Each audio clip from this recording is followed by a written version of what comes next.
Well, hi everybody. Welcome to the first podcast in the Making Your Business Less Dependent on You series.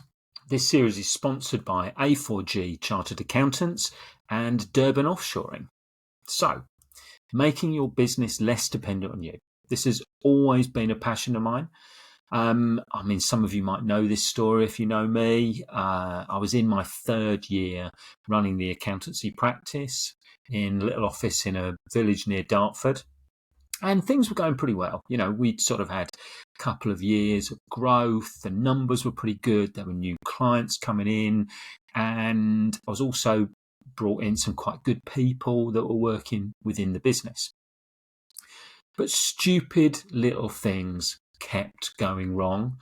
And, you know, a good example would be like, I'd get a client would call me up and he'd say RX73B or something like that, you know, and but it's not in the envelope. And you kind of go, so I'd apologise profusely, as you do to good customers, and I'd go outside and I'd have a word with one of my admin team, have a little bit of a grumble at them, and keep my fingers crossed that it wouldn't go wrong again. Anyway, we were part of a much bigger firm back then, and so the managing partner of the whole firm, I was having a chat with him about this, and he said to me, growing pains. I stewed on this for weeks, you know, and first of all, I sort of took it at face value and I thought, you know, well, my team will grow into their job. And then I just thought, but hang on a minute, what if that we grow a bit more? Or what if one of those people that's grown into their job, what if they just leave? Then I've got to replace them. I'll be back to the start. And I just sort of thought, this isn't the answer. You know, I'm going to be apologising for forms not being in envelopes the whole of my career, and I don't really want to spend my career like that. Anyway, about that time, I'd been recommended to read a book. Some of you may have heard of it. It's called The E-Myth Revisited, and it's by a chap called Michael Gerber. So the E-myth, the entrepreneurial myth, is that people run businesses. Well, actually, in most cases, they don't run businesses. They work in a business that they also own. That's quite significant because if you take them out of the business, then the business will cease to exist. And that's sort of the big part of the E-Myth. And the E-Myth talks a lot about systems, and it talks a lot about McDonald's. There's a great sort of case study from where they started with the two McDonald's brothers and Ray Kroc, who was a travelling salesman who saw what they were doing and felt it could be replicated, etc., etc. But it also talks about lots of little examples, loads of really good anecdotes in there. And, you know, I've recommended that book to a lot of people. And a couple of them have said to me, you know, there were certain chapters and certain stories. It was just about them. So systems is a big part of what A4G has become. You know, we're very systems minded. We believe there's only three reasons that things go wrong. Somebody didn't follow the system. Somebody didn't understand the system. The system wasn't good enough. And you know, we react accordingly. But making your business less dependent on you is not just about systems. It's about a range of strategies and techniques and bringing them all together to get that elusive work-life balance. So, where shall we start? Podcast number 1. Well, I thought I'd start this one by talking about you and me. You know, good old-fashioned owner-managers who people rely on. The ones who started out with a vague idea and now find themselves running an organisation with a lot more complications than they'd ever anticipated from watching every single episode of Dragon's Den that's ever been recorded. Great TV, not always true to life. Because I think if you are an owner-manager, then at times you find it quite hard. And if you're honest, a bit lonely as well. We all know the buck stops with you. If you're lucky, you've got an understanding partner who knows how much it takes out of you. But I know that's not the case for all of you. So this episode is called Life on the Doughnut. What I want to know is, where are you right now? Not in the physical sense. Well, I'm sitting in a traffic jam on the motorway, looking at emails to use the time productively and listening to your podcast. Not that way. I want the mental sense. Yeah, pretty good. Maybe a bit stressed about a few things. Maybe it's a lot worse than that. Who knows? Depends what day it is, really, doesn't it? Don't worry, I'm not going to go all Harry and Meghan on you. Not my thing. I just know that for many business owners, the biggest impact on their state of mind is their business. Because, as I said, the buck stops with them. I mean, sometimes it's how well it's performing. One of my clients once told me that his mental well-being had a direct correlation with the profit or loss on his monthly and management accounts. No pressure, eh?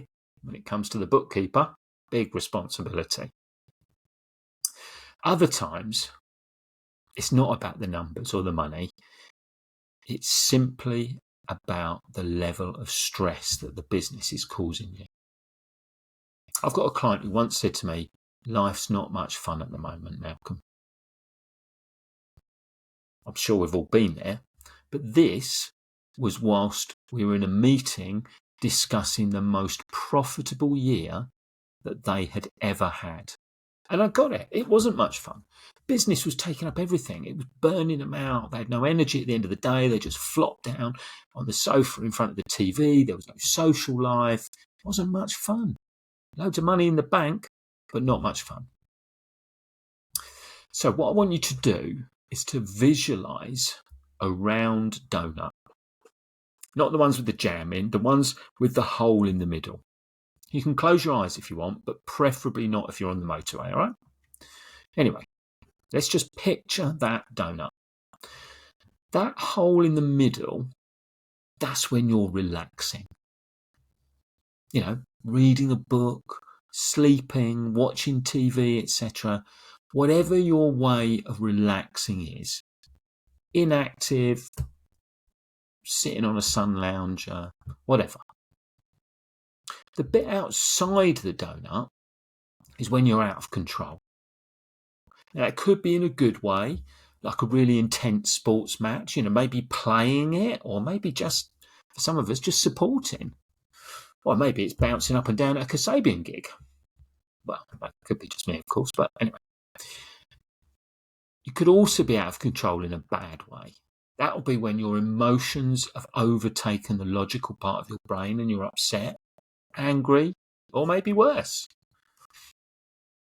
The rest of the time, your conscious brain is somewhere on that donut. Hopefully, you're on the donut at all times during the working day. I'd be surprised if you're not.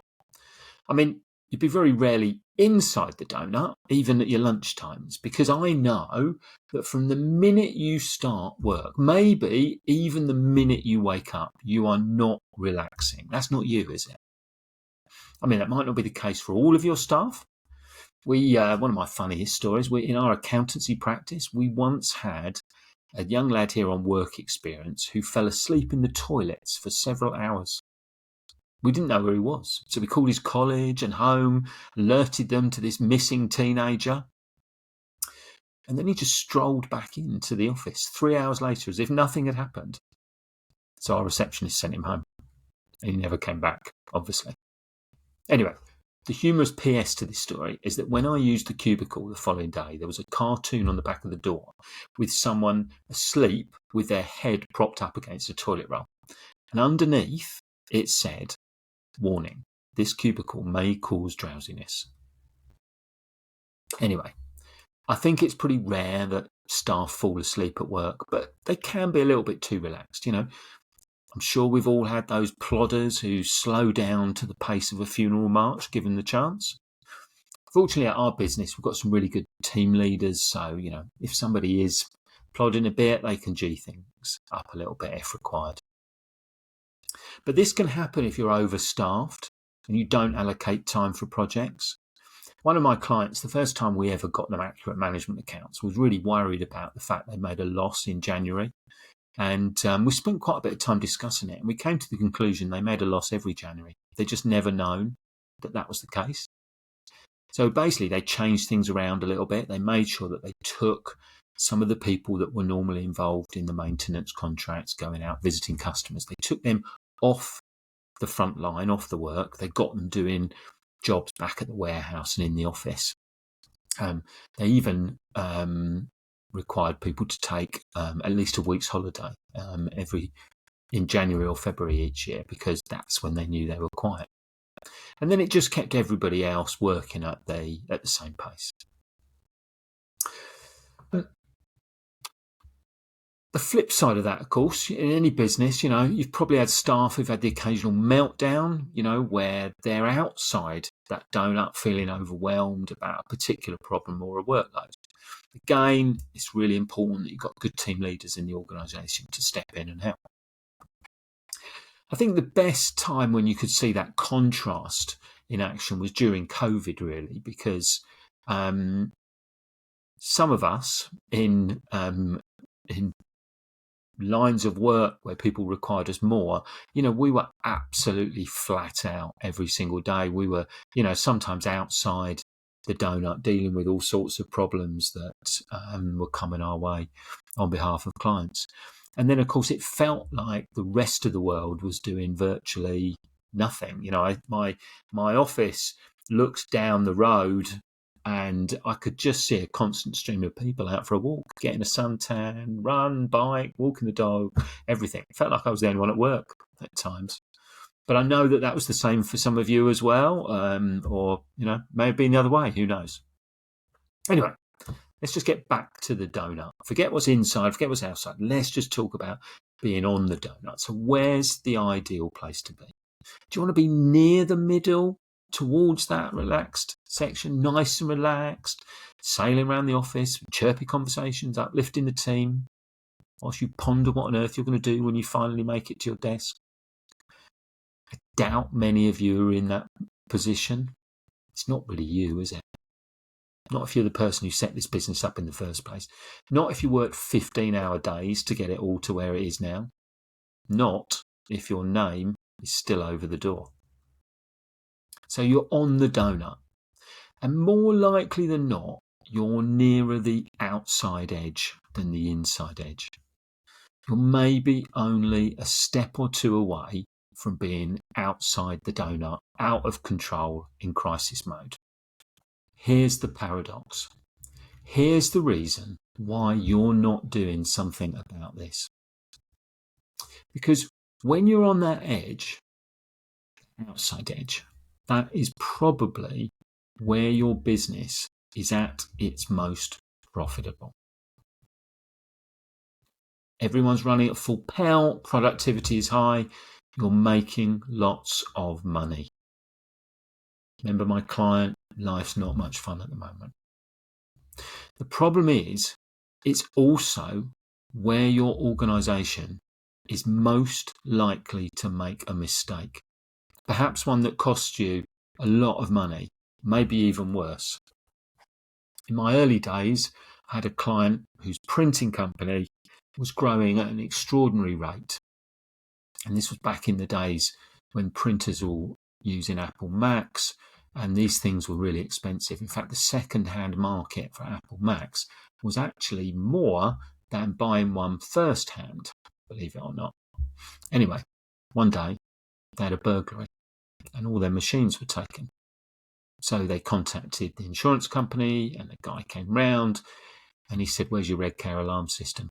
And they said, "Oh, it was due to be installed a couple of weeks' time." He said, "Well, you're not insured then." That was it. Business gone. What an oversight to make. But that happened because they were so busy. They were on the outside edge of that donut. Made a mistake. Easy done. Alternatively, it may be that you're neglecting your personal life. Maybe you're neglecting some of the things that you need to do just to stay sane. Maybe you're neglecting some of your family, some of your hobbies. When you get on that edge, sometimes there's nothing left for the rest of your life. The thing is, most business owners I know lead from the front. If you're not the one pushing and driving the business, who else will? The trouble is, we all have times when we drift a bit close to the edge. You're in the thick of that huge contract you signed up, which is starting to go wrong. You've got lots of great work on the go, but a legal dispute has arisen in relation to another job, or maybe even with an employee that you've upset. But you're coping, and your profits are probably good. And then one more thing lands on your plate. And a few personal and family things happen at the same time. And now you're outside the edge of that donut. Your usual positive demeanour is replaced by a grumpy boss who's really snappy with their team. And your team don't understand why. It's not their business, is it? Now, I would contend that you are quite possibly your own worst enemy. And I think you probably know it. Just think about a time when you were on top of things.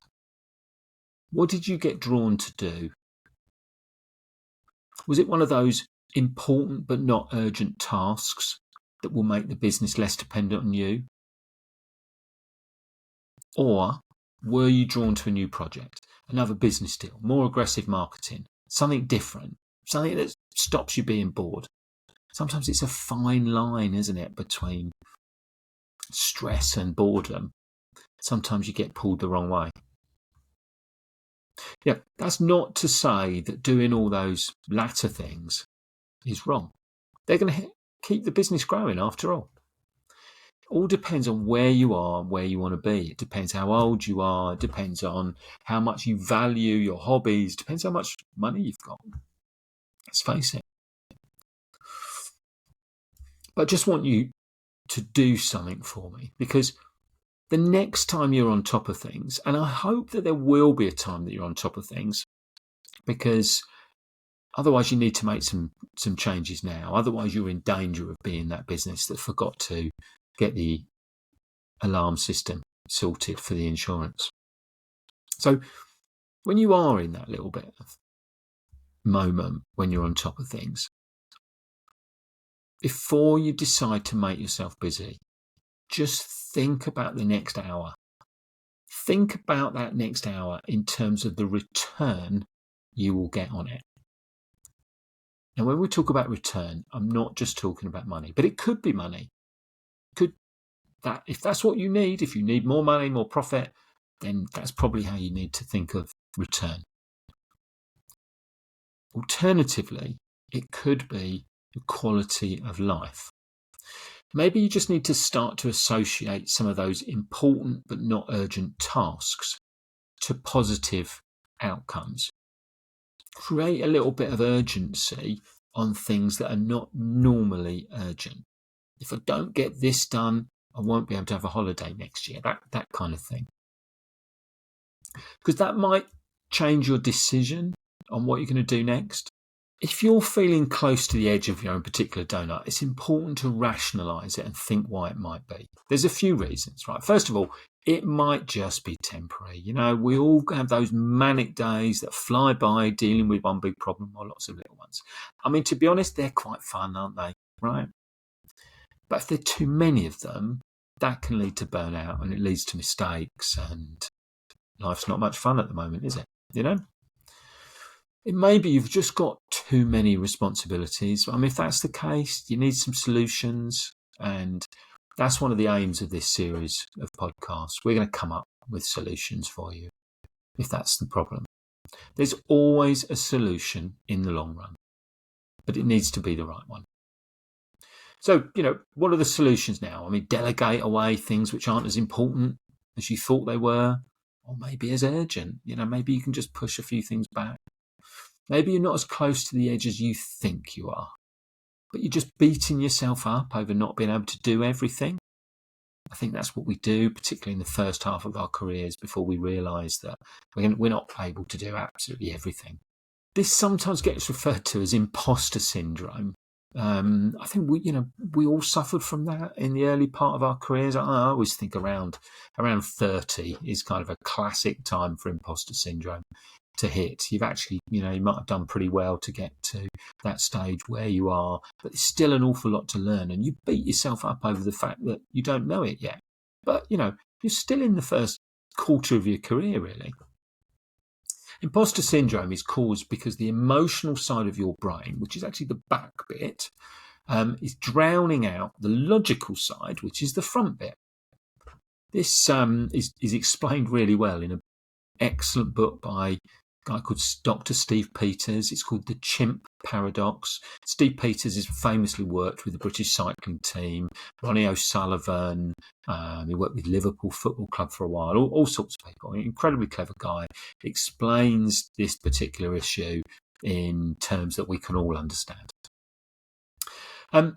Maybe your job is just far more complicated than it needs to be. Maybe a bit of a systems overhaul is needed. We're going to hear quite a bit about systems over the next few months of these podcasts. Alternatively, perhaps someone else is pushing you closer to the edge of your donut than you would be if they were doing their job properly. Handle this one with care, though. They may be close to the edge of their own personal donut than you realise. Or maybe they're closer to the hole in the middle than you realise. Maybe they're capable of a lot more than you think. Maybe they're capable of a lot more than they think. A constant goal for you as a leader should be to try and identify unfulfilled talent. That's a big way of making your business less dependent on you. I always believe people are capable of personal growth, even if they don't think it themselves. So here's the final question. Will tomorrow be a good day at the office? Or wherever it is that you work? Well, we don't know the answer to that for certain, do we? Problems might occur that you couldn't have predicted at the start of the day. All I'm going to say is, if an average day for you is spent on the outer edges of that donut, if that's an average day rather than an exceptionally busy day for you, then your business is far too dependent on you. So let's get this journey started. Join me in a couple of weeks for the next episode. I'm going to be bringing along some guest speakers to talk to, and we're going to find out how to make your business less dependent on you. Thank you for listening. Thank you to A4G for sponsoring this episode. Thank you to Durban Offshoring as well. See you next time.